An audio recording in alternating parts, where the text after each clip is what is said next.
ინსაიდერი ეს არის ფილმი დაფუძნებული რეალურ მოვლენებზე და მოგვითხრობს თუ როგორ იბრძოდა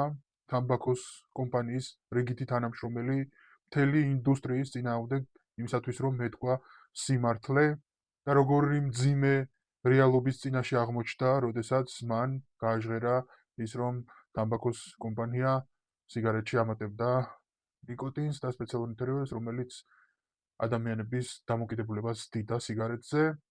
და ამ ამბის გაჟღერების შემდგომ ასევე ბრძოლაში ჩაერთო ჟურნალისტი, რომელიც უკვე თავის მხრივ იცავდა საკუთარ შრომით უფლებებს და გამოხატვის თავისუფლებას. ფილმი რეალურად გვიყვება დასაქმებულთა უფლებებზე და იმაზე, თუ